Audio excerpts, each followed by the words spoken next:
Assalamualaikum warahmatullahi wabarakatuh. Pen teacher pula hilang. Okay, so hari ni teacher nak buat tutorial untuk topik carbon compound, soalan enrichment exercise carbon compound part 2. Okay, jumpa dah celik ni. Okay, so kita pergi number 1. So far teacher tengok number 1 tak ramai yang salah. Ada few yang banyak salah, nombor 7 dengan nombor 9. But it's okay, I will go through one by one.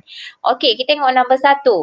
The following equation represents the reaction between propene and chlorine. Okay. Bismillahirrahmanirrahim. So,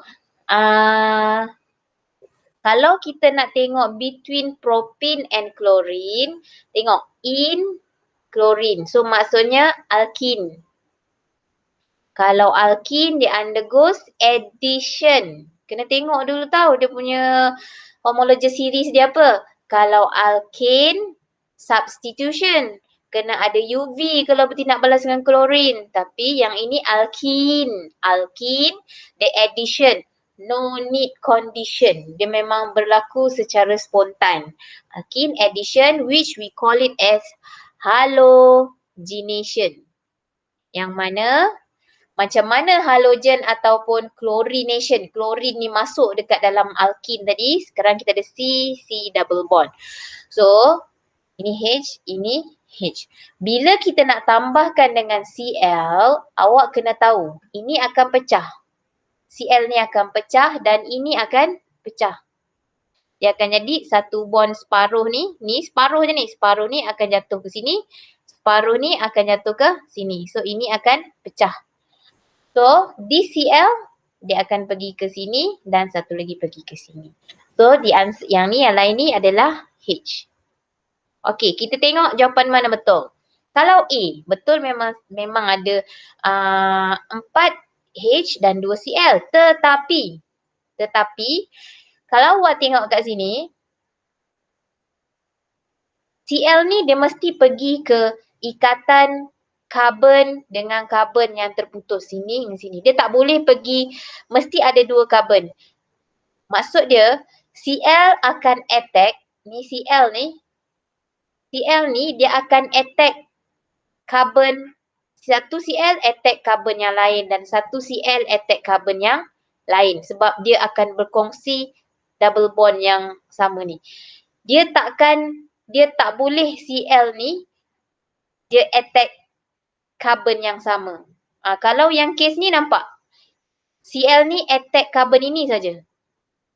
Dia kacau hidrogen daripada karbon ini. Dia ambil hidrogen daripada seorang karbon ni. Tak boleh. Tak boleh.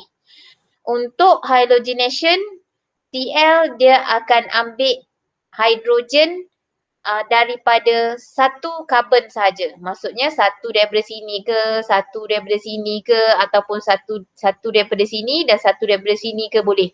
Tapi tak boleh dia ambil hidrogen tu daripada karbon yang sama. Yang ini maksud dia karbon yang sama. Sebab apa? Sebab dua-dua Cl duduk attach dekat karbon yang sama. Tak boleh. Cl ni mesti terikat pada karbon yang berbeza. Iaitu satu karbon ni dan satu karbon ni. So jawapan dia adalah C.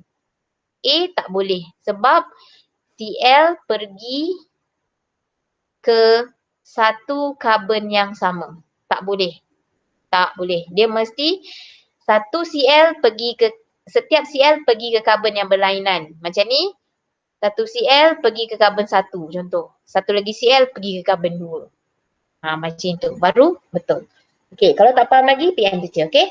So, seterusnya yang kedua, apakah proses X? So, nak tahu proses X, tengok ni, hintnya N. Tak kisahlah dia ada cincin ke, dia ada rantai ke, ada gelang ke, tak kisah daripada ini jadi macam ni, tak kisah. Bila awak nampak ada N ini maksud dia polimer. Apa maksud polimer?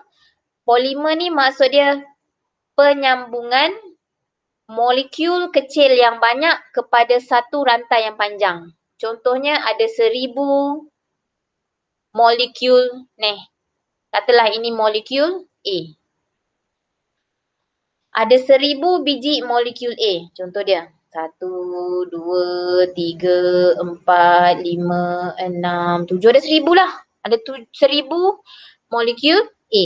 Bila dia mengalami proses polymerization, dia akan jadi satu molekul yang panjang. Dia akan jadi sambung panjang. Sambung, sambung, sambung, sambung, sambung, sambung. Jadi satu je. Tapi panjang. Itu yang kita namakan dia sebagai polymerization. Ini kita panggil monomer. Yang kecil ni mono, satu. Monomer. Ada 1,000 monomer, dia menjadi satu polimer. Kenapa darab dengan N ni? Darabkan dengan berapa kali pengulangan dia. Ada 1,000, darab dengan 1,000 lah, contoh dia macam tu. Okay, what is the process X? Polymerization. Okay, kita tengok pula nombor 3. Compound X has the following properties. Insoluble in water. Boiling point negatif 89. So, kalau negatif 89, what is the state at room temperature? What is the state at room temperature? So, kita tengok. Room temperature is 27 degree Celsius. So, kat mana 27 degree Celsius? Kalau kita buat ni, macam ni. Ini adalah melting point. Ini adalah boiling point. Kalau kita buat garis dia tu. Ini adalah solid. Ini adalah liquid. Selepas dia adalah gas. So, dia punya boiling point dia negatif 89. So, 27 kat mana? Kalau ke belakang ni negatif lagi negatif lah. Tapi kalau 27 dia mesti lagi besar, lagi dekat belah kanan. So, 27 something here. So, dia adalah dalam keadaan gas. So, siapa yang kat sini dalam keadaan gas? Ethanol ni adalah alkohol. Alkohol, ethanol ni macam kita kata arak tu ethanol lah. Okay, so ethanol bukan etil etanoat ester. Ini adalah pewangi. Ini ester. Ini alkohol. Dan ini adalah asid cuka. Asid etanoik adalah cuka. So semua dalam keadaan cecair. So ethane. Ethane lah yang dalam keadaan gas. Kena ingat. Untuk alkane, daripada karbon 1 hingga ke karbon 5. Dia wujud dalam keadaan gas at room temperature. Maksud dia kat sini, daripada methane, ethane, propane, butane, pentane. Dia adalah keadaan gas. Okay, kita tengok soalan nombor 4. Which of the following are the product produced after ethanol is burnt? Completely in excess oxygen. So, the product is water and carbon dioxide gas only. Okay, you take note this one. Not only for ethanol, it is ethanol ataupun alcohol, alkane or alkene.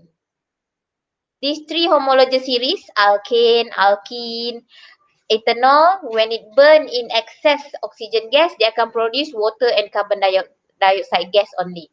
Okay, number 5, heat of combustion for 3 alcohol. So, kalau kita tengok trend dia, kalau kita tengok heat of combustion dia, why the heat of combustion of alcohol increase? Kenapa nilai dia? Ini bukan temperature, ini adalah tenaga. Tenaga dia negatif ni maksud dia dibebaskan, release. So, tengok value saja. Value dia makin lama makin membesar. Makin meningkat dia punya heat of combustion. Why? So, kita tahu juga, when we going down, the number of carbon of alcohol, the melting point and boiling point also increase. Why melting point and boiling point increase? Because number of carbon per molecule increase. Okay. Or in other words, dalam kata lain kita boleh kata size of molecule increase. Sebab itulah heat of combustion dia juga also increase. When the number of carbon increase. So nampak ni carbon dia 1, carbon dia 2, carbon dia 4 dan seterusnya. Nampak trend dia. Dia punya nilai heat of combustion dia makin besar. Sebab apa? Kita dah belajar melting and boiling point increase because number of carbon per molecule alcohol ni bertambah. So bila carbon per molecule ni bertambah means that the size of molecule also increase. So that's why the melting and boiling point increase. A, size of molecule decrease, totally wrong. Number of oxygen atom per molecule increase. Oxygen atom, see? Oxygen atom tak increase, dia satu saja. Okay, number of atom per unit, number of carbon atom, yes, so C. Okay, kalau number of hydrogen memang increase tapi hydrogen not so significant, dia tak penting sebab hydrogen ni ringan, tak penting pun kenaikan dia. Yang lebih signifikan, lebih penting adalah number of carbon atom. Okay, structural formula for X, so percentage of carbon by mass. Percentage of carbon by mass in compound X. Sekarang ni dia nak cari percentage of carbon by mass. So sebenarnya soalan dalam kimia ni sometimes dia ada tanya juga percentage of nitrogen by mass. Ada juga tanya percentage of oxygen by mass. Percentage of hydrogen by mass. Tak kisahlah percentage of apa, awak tengok dia tanya apa. Kalau nitrogen, nitrogen yang awak kira. Sekarang kita nak percentage of carbon. So awak kira, dekat dalam molekul ni ada berapa carbon? 1, 2, 3, 4, 5. So 5 carbon bahagi dengan dia punya molar mass darab 100. So sama dengan 5 darab 12 bahagi molar mass dia berapa? Okey, kita kira sama-sama. Kita dah kira tapi mana teacher buang lah. Okey, so 5 so 6, 60. Molar mass. Okey, 60. H dia berapa? 1, 2, 3, 4, 5, 6, 7. 1, 2, 3, 4, 5. Kira H dia 1, 2, 3, 4, 5, 6, 7, 8, 9, 10.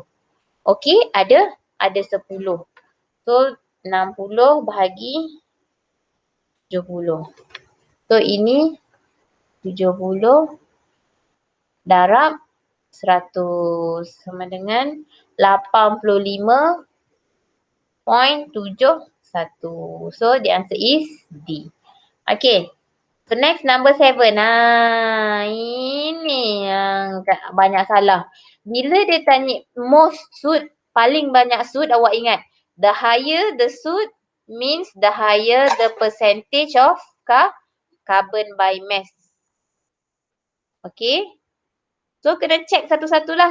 Yang ini tadi 92.3%. Kalau C6H10, okey. C6H10 87.8%.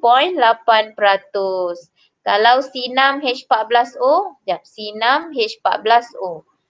C6H14O. Sekejap.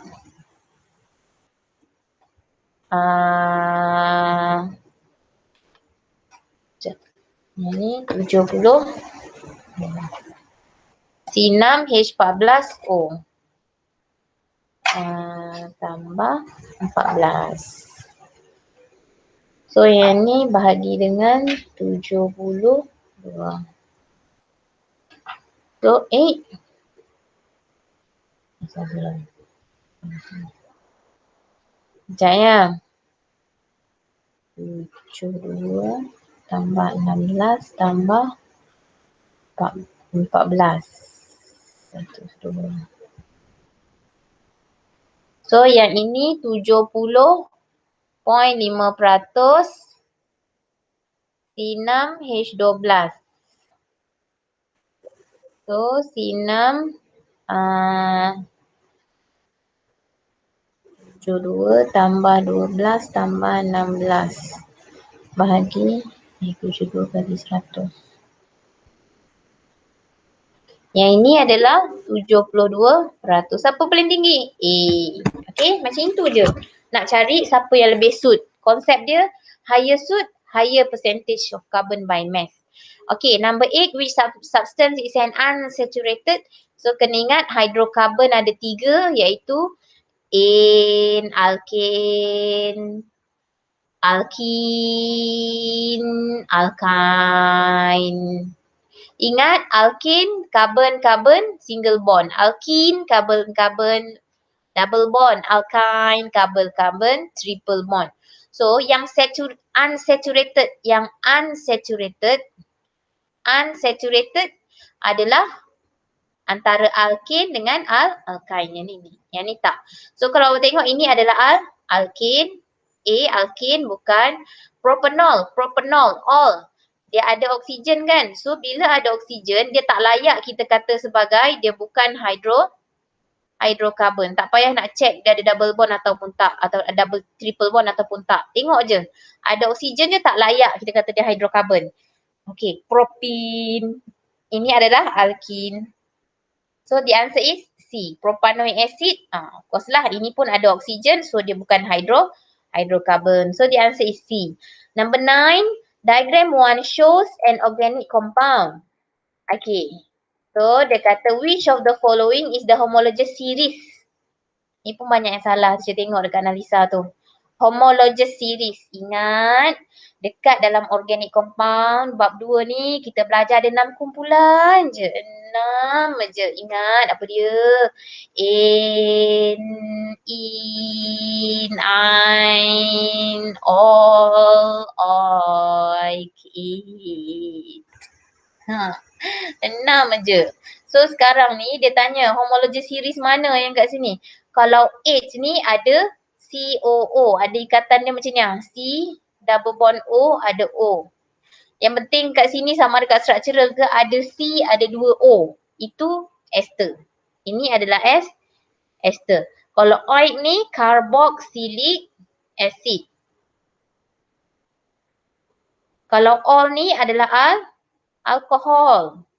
Kalau ine, alkyne. Kalau in, alkene. Kalau ane, alkane. So sekarang ni macam mana hint dia kalau untuk ester COO. Kalau untuk carboxylic acid dia ada COO. H. Okay. Kalau ni COOC. Kalau untuk carboxylic acid COOH. Stop.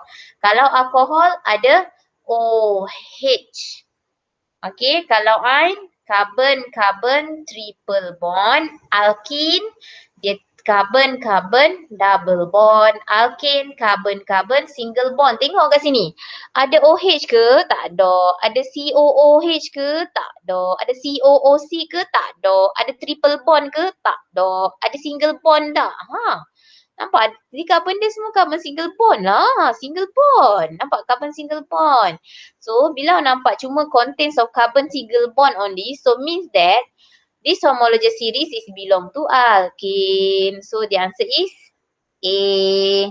Okay, tengok nombor 10 lah sekali. Butane can be transformed to butane by the process of.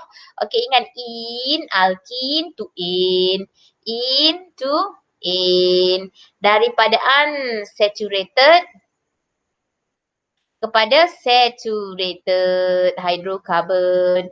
So macam mana nak tengok? So in unsaturated kepada saturated. So maksudnya ini adalah chemical properties of alkene. Chemical properties of alkene. Awak ingat ada addition. Addition ada berapa banyak? Ada 5. Siapa dia? Ni kena pecah lah. Tahu? 1, 2, 3.